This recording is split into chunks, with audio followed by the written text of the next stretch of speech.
Welcome back, Helldivers. I'm here to break up your recent news cycle because it's been a little bit drama-filled and give you some lighthearted fun. And what's the best way to do that? Well, give you some fresh PvP modes. And they are a lot of fun to play, so I'm here to break it down and show you how to actually do them. Let's go. So first things out of the way, you're going to want to do a quick gear check because you want to make sure that, the battleground is a fair place so that everyone is, at the same level, not too overpowered. So what you're going to do is change out that throwable from a bomb over to the throwing knife. Then take the melee weapon of your choice. If you want something that's more heavily powered but slower, that's up to you, but a lot of people go for speed, like the saber or with the shovel. Then you're going to want to change out your primary to something like the Constitution or the Amendment, not firing the gun but using the bayonet on it for a lot of these modes, unless you're doing a mode that actually requires gunfire. Then for your armor, you could go light armor, medium armor, heavy armor, but a lot of people within my group choose Democracy Protects on whatever gear they think looks the best. But, that is the gear side. In terms of the stratagems, take all the different melee ones. If you're playing a flag mode, take the one true flag, of course. I'll show you what to do with those. But you can have the one true flag, defoliation tool. You can have the ballistic shield. You could have the breaching hammer. Anything that's going to be melee focused for a lot of these modes. But let's continue on and get through to the first mode. So first mode up is going to be King of the Hill. Now, obviously, you're going to want to go and find some elevation to fight on. And we found a really great staging area for our battleground. And you're going to want to throw down a lot of smoke. You can call on the orbitals, you can call on the eagles. Just watch out as things land so you don't get killed.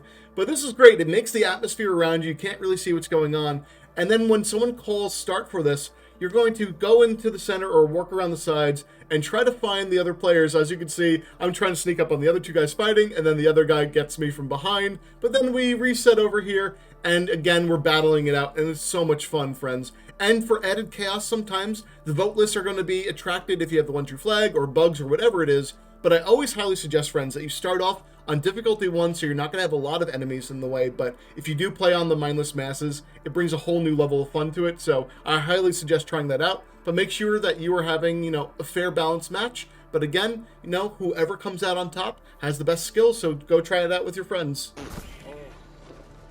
Yeah, you're losing by. He's got the fucking high ground, boys. Dude, get the high ground, Obi-Wan. Got him to the head! Yo! Oh no! Took that head right the fuck off. Flip that. Oh my god. Victory. I will take that. Oh, that was so clutch. Then next up is going to be a very chaotic but very fun mode, and that is going to be free-for-all trench warfare. Now in this one, players are going to have to dig out their trenches, so make sure you're bringing out the shovel, and then you're building out the no man's land in a confined area. So in between all the different trenches, you're going to be throwing out the landmines and throwing out the orbital smoke, but leaving also orbital gas to help, fight the other players while they're in their trenches.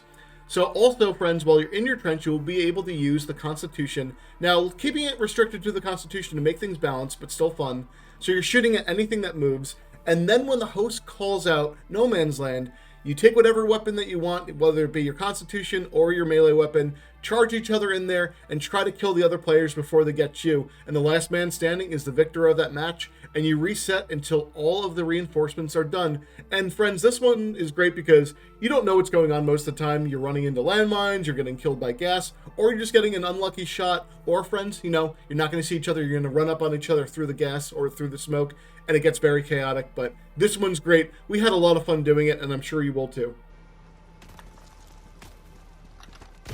No! It got me! Then next up, we have a mode called Trench Raider. Now, this is a 3v1 game mode, and the 3 players building out their trenches have the same kit as before, and they're building out their base, but the Trench Raider is going to be on the outskirts, and after the base is built, is going to be going in and trying to kill the 3 players. But how do you balance this right? Well, the one that is the Trench Raider is going to be getting heavy armor. They're going to be getting more explosives, something like the belt-fed grenade launcher to kind of, balance things out, as long as you keep it within brand. And then something like the breaching hammer as well. This one's a lot of fun, especially when you have the zombies going around and there's a lot of gas in the way. It's very hard to survive as the people within the trench, I'll let you know. But it is doable, and we had a great time doing it, as you can see over here. I know where you No! I tried to shoot her. I tried to shoot around you. No. Oh, I haven't. Better get him. Got him. That's a point for us. Then to round out our trench warfare games, we have co-op trench warfare. Yes, this is a team-based game, and you're building out the no man's land in between the 2 teams. And when the no man's land is called again, once more, you are entering the no man's land and having the full chaos. Otherwise, you're fighting each other from within the trenches. This mode is a lot of fun. Again, as you see with the other modes, turn off your HUD so it's much more, immersive and atmospheric, and you're not going to know what's going on. And because of that, sometimes you might even kill a teammate. So be very careful. But we had a blast with this one as well, and you can see the chaos unfolding here. Charge him. Morgan, better call in your partner.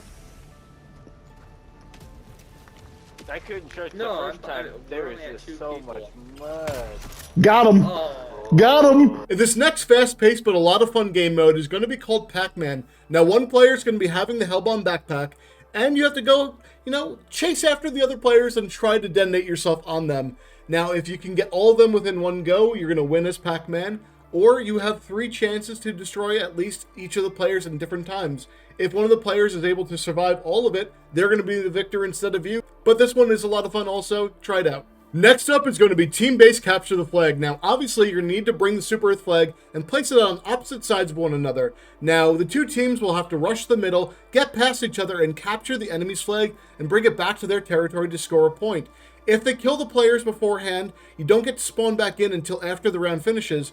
But if you die in between, it's up to you. You could spawn them in right away for more chaos, more difficulty, or just allow it to reset after the last teammate is dead, and then that will be your point scored, and then continuing the round. And then you go, of course, until you are out of reinforcements. We had a lot of fun with this one. It gets very chaotic and fun, and you fight to see who is the better team that's coming out on top.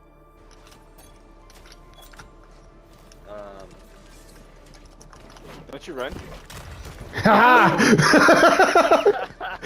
Then our last mode that we have for you today is called Boss Rush. Now, this one is another 3v1 game mode. One of the players will have the Warp Pack on them, and they can teleport into those other players, fight them with their melee weapons, throw throwing knives at them, or even lead the horde towards their enemies. But if they die, the player that killed them takes up the new mantle as being the boss. And it's whoever is left standing at the end of all the chaos is going to be the victor. So, have a lot of fun with this one. We did. It gets very chaotic, but it's a great time. Oh, come on, come on.